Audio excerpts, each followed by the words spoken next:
চৌধুৰীয়ে তোমালোক সকলোকে মোৰ চেনেললৈ স্বাগতম জনালো। আজি মই তোমালোকক 5th chapter contemporary south Asia ইয়াৰ ওপৰত আলোচনা কৰিম। তোমালোকে মনোযোগ দি শুনি যাবা। সমসাময়িক দক্ষিণ এছিয়া। দক্ষিণ এছিয়া বুলি কওঁতে আমাৰ ভাৰতবৰ্ষ আৰু বাংলাদেশ, পাকিস্তান, নেপাল, ভূটান, শ্ৰীলংকা, মালদ্বীপ এইকেইখন দেশকে সামৰি লয়।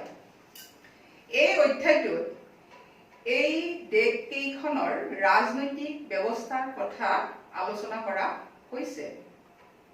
লগতে দক্ষিণ এছিয়াৰ এইকেইখন দেশৰ বাস কৰি থকা জনসাধাৰণৰ জীৱন ধাৰণৰ মানদণ্ড উন্নতি কৰিবলৈ সামাজিক, অৰ্থনৈতিক, সাংস্কৃতিক আদি বিভিন্ন দিশত উন্নতি সাধন কৰিবলৈ দেশসমূহৰ মাজত সহযোগিতা বৃদ্ধি কৰিবলৈ 1985 চনত South Asian Association for Regional Cooperation নামৰ অনুষ্ঠানটো গঢ় লৈ উঠিছিল, যাক শৰ্ট ফৰ্মত সাৰ্ক বুলি কোৱা হয়। এই সাৰ্কৰ প্ৰথম সন্মিলনখন অনুষ্ঠিত হৈছিল ঢাকাত।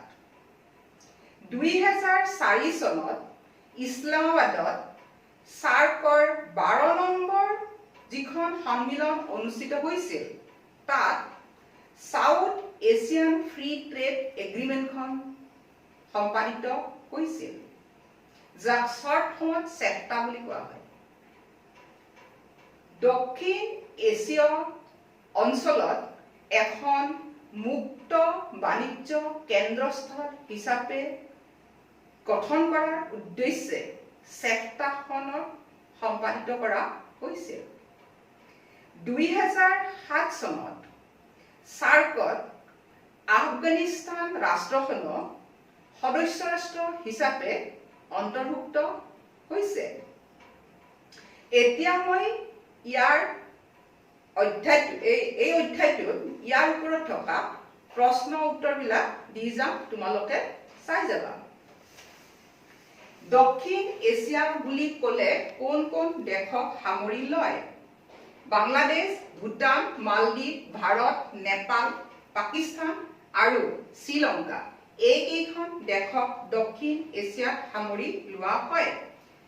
চীন দক্ষিণ এছিয়াৰ অংশ হয়নে?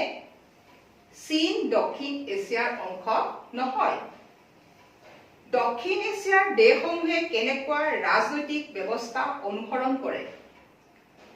দক্ষিণ এছিয়াৰ দেশসমূহে একেধৰণৰ ৰাজনৈতিক ব্যৱস্থা অনুসৰণ কৰা নাই। স্বাধীনতাৰ পিছৰ পৰাই ভাৰতবৰ্ষ আৰু শ্ৰীলংকাই গণতান্ত্ৰিক পৰম্পৰা মানি চলি আছে। পাকিস্তান আৰু বাংলাদেশে সামৰিক আৰু অসামৰিক দুয়ো ধৰণৰ শাসনৰ তলতীয়া আছিল।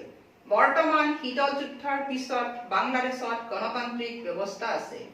2006 চনলৈকে নেপালত ৰাজতন্ত্ৰ আছিল। 2006 চনত এক গণ উত্থানে নেপালত দলীয় গণতন্ত্ৰৰ প্ৰতিষ্ঠা কৰে আৰু ৰজা নামমাত্ৰ শাসকত পৰিণত হয়। ভূটানত এতিয়াও ৰাজতন্ত্ৰ চলি আছে। অৱশ্যে ৰজাই পৰ্যায়ক্ৰমে চৰকাৰক বহুদলীয় গণতন্ত্ৰলৈ ৰূপান্তৰ কৰাৰ প্ৰচেষ্টা চলাইছে।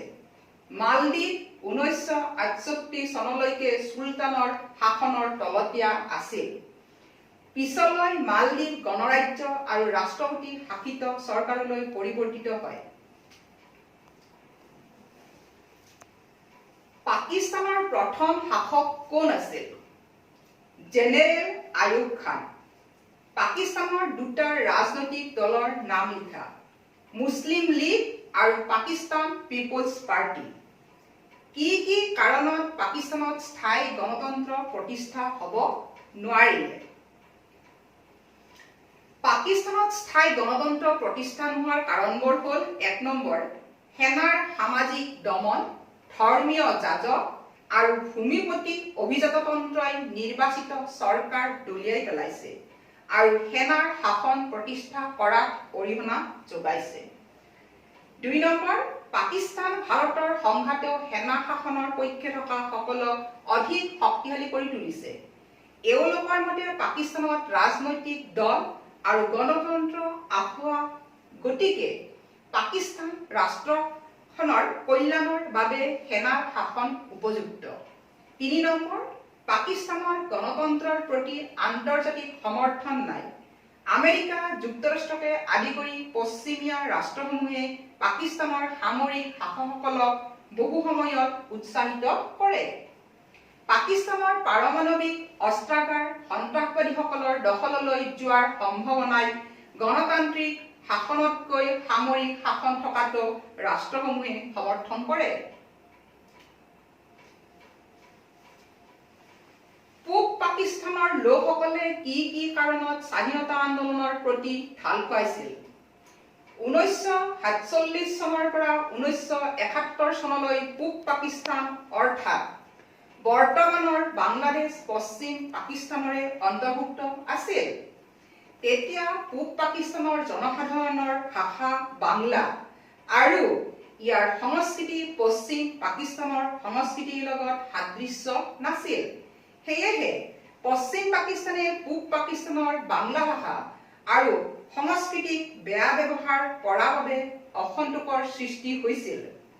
আকৌ 1970 চনৰ নিৰ্বাচনত পূৰ্ব পাকিস্তানত শ্বেখ মুজিবুৰৰ নেতৃত্বত আৱামী লীগে সকলো আসন দখল কৰিছিল আৰু পাকিস্তানৰ প্ৰস্তাৱিত সংবিধান সভাত সংখ্যাগৰিষ্ঠতা নিশ্চিত কৰিছিল। তেতিয়া পশ্চিম পাকিস্তানৰ নেতৃবৃন্দই এই সংবিধান সভাখন পতাৰ অনুমতি দিয়া নাছিল আৰু শ্বেখ মুজিবুৰক গ্ৰেপ্তাৰ কৰিছিল। এনে পৰিস্থিতিত পূৰ্ব পাকিস্তানৰ লোকসকলে পশ্চিম পাকিস্তানৰ বিৰুদ্ধে স্বাধীনতা আন্দোলন কৰিছিল। আগ্ৰা শীৰ্ষ সন্মিলন কেতিয়া হৈছিল আৰু কাৰ কাৰ মাজত হৈছিল? 2001 চনৰ 14-16 জুলাইলৈ আগ্ৰা শীৰ্ষ সন্মিলন ভাৰত আৰু পাকিস্তানৰ মাজত হৈছিল। তাছখণ্ড ঘোষণাপত্ৰ কেতিয়া আৰু কাৰ মাজত হৈছিল? 1966 চনৰ 10 জানুৱাৰীত ভাৰতবৰ্ষ আৰু পাকিস্তানৰ মাজত তাছখণ্ড ঘোষণাপত্ৰ হৈছিল। বাংলাদেশ কিমান চনৰ পৰা কিমান চনলৈ পাকিস্তানৰ অংশ আছিল?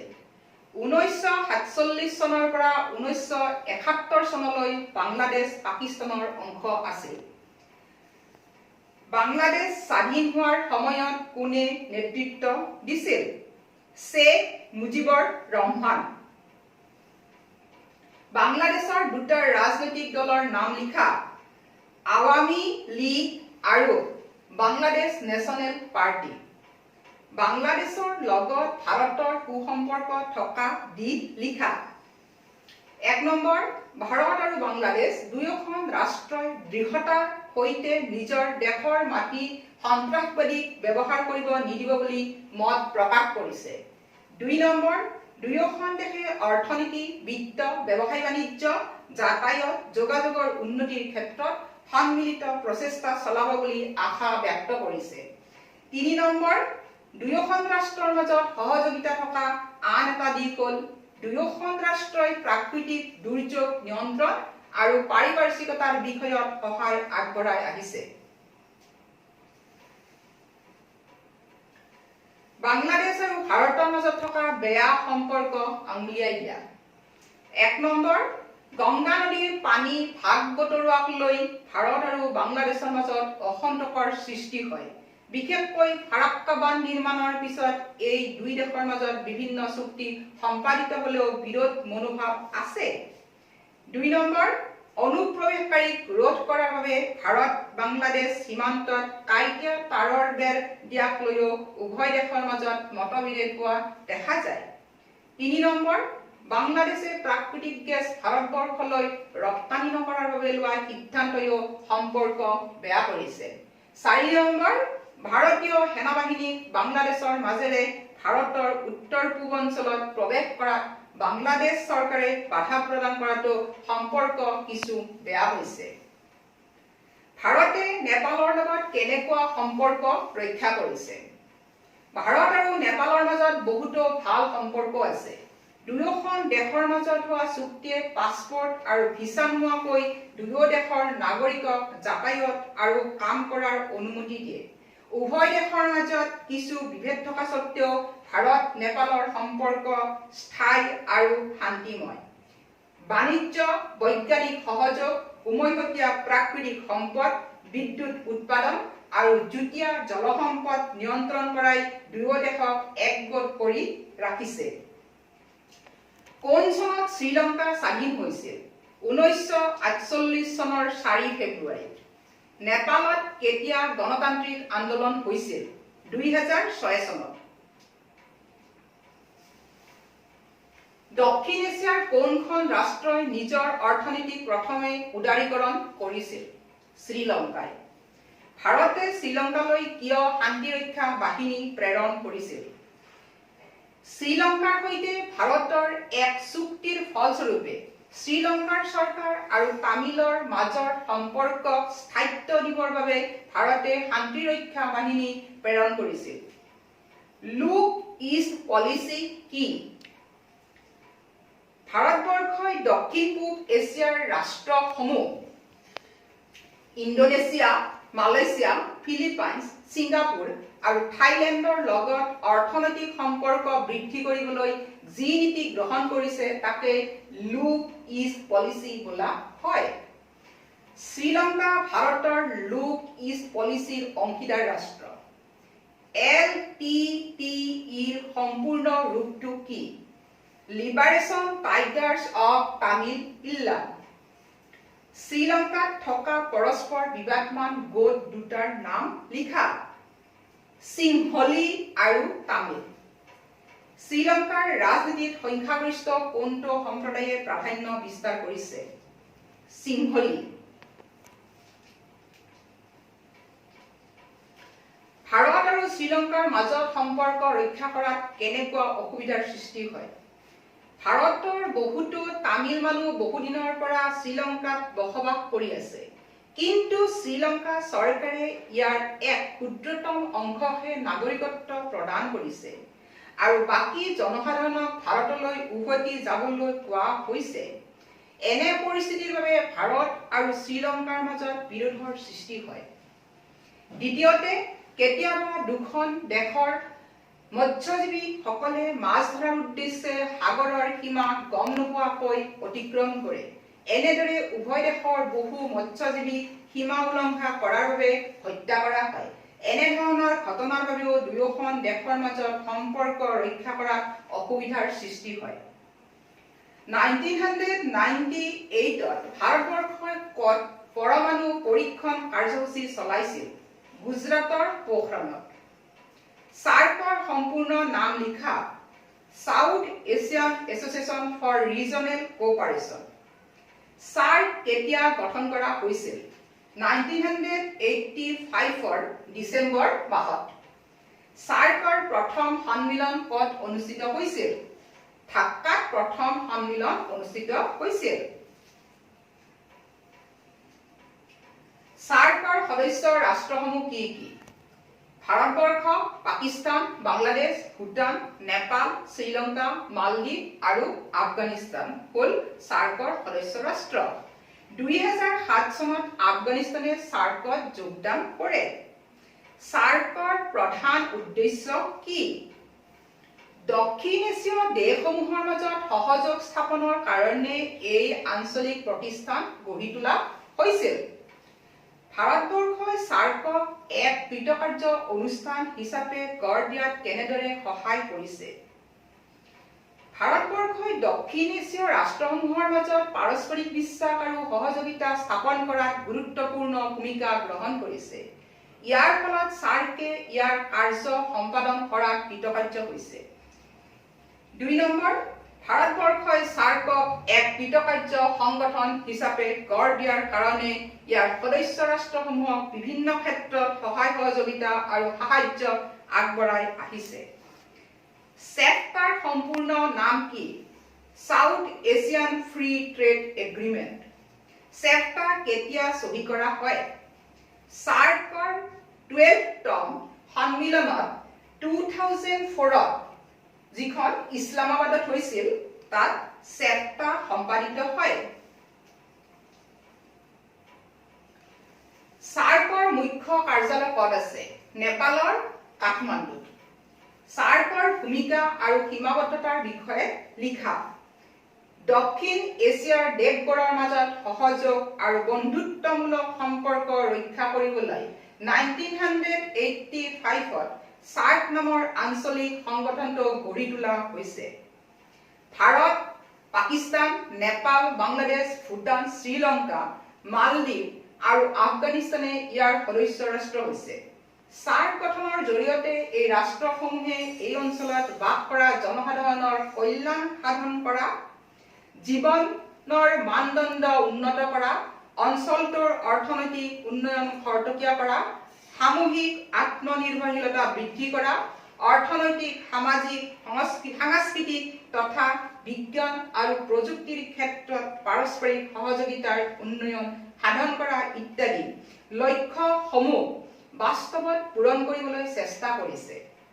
ভাৰতবৰ্ষই সাৰ্কৰ অধিৱেশনসমূহত বিভিন্ন ধৰণৰ নতুন ধাৰণা যেনে পৰিৱেশৰ ভিন্নতা, জলবায়ুৰ পৰিৱৰ্তন, ওজন লেয়াৰৰ ৰক্ষণ আদি তুলি ধৰিছে। সাৰ্কৰ 12তম সন্মিলনত দক্ষিণ এছিয়ান মুক্ত বাণিজ্য চুক্তি সম্পাদিত হৈছিল। কিন্তু সাৰ্কৰ সফলতাৰ ক্ষেত্ৰত বিভিন্ন অন্তৰায় আছে।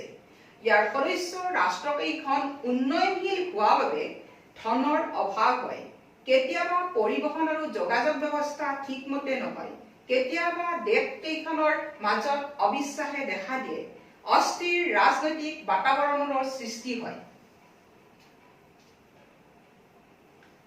সন্ত্ৰাসবাদৰ সমস্যা, প্ৰাকৃতিক সম্পদৰ ক্ষেত্ৰত বৈষম্যতা, আলোচনাৰ মাজত দ্বিপক্ষীয় বিষয়ৰ উত্থাপন আদিয়ে সাৰ্কৰ সন্মিলনক সাফল্যমণ্ডিত কৰাৰ ক্ষেত্ৰত বাধাৰ সৃষ্টি কৰিছে। আকৌ অন্য সদস্য ৰাষ্ট্ৰই ভাবে যে ভাৰতে তেওঁলোকক দমন কৰি তেওঁলোকৰ সাৰ্বভৌমত্বৰ ক্ষেত্ৰত ভাবুকিৰ সৃষ্টি কৰিব। চেপ্টাৰ প্ৰধান উদ্দেশ্যসমূহ কি? চেপ্টাৰ উদ্দেশ্য হৈছে সমগ্ৰ দক্ষিণ এছিয়াৰ বাবে এক মুকলি বাণিজ্য স্থল স্থাপনৰ বাবে প্ৰতিশ্ৰুতিবদ্ধ হোৱা। যদিহে অঞ্চলটোৰ আটাইবোৰ দেশে চাৰিসীমা অতিক্ৰম কৰি মুকলি বাণিজ্য কৰিবলৈ অনুমতি দিয়ে, তেতিয়া শান্তি আৰু সহযোগিতাৰ এক নতুন অধ্যায় স্থাপিত হ'ব। 2004 চনত এই চুক্তি স্বাক্ষৰিত হৈ 2006 চনৰ 1 জানুৱাৰীৰ পৰা ই কাৰ্যকৰী হয়। চেপ্টাত 2007 চনলৈ বাণিজ্য নিৰিখ 20% হ্ৰাস কৰাৰ উদ্দেশ্য আছিলে। এতিয়া এইখিনিতে তোমালোকক প্ৰশ্ন উত্তৰৰ শিতানটো মই সমাপ্ত কৰিলো। আজিলৈ ধন্যবাদ।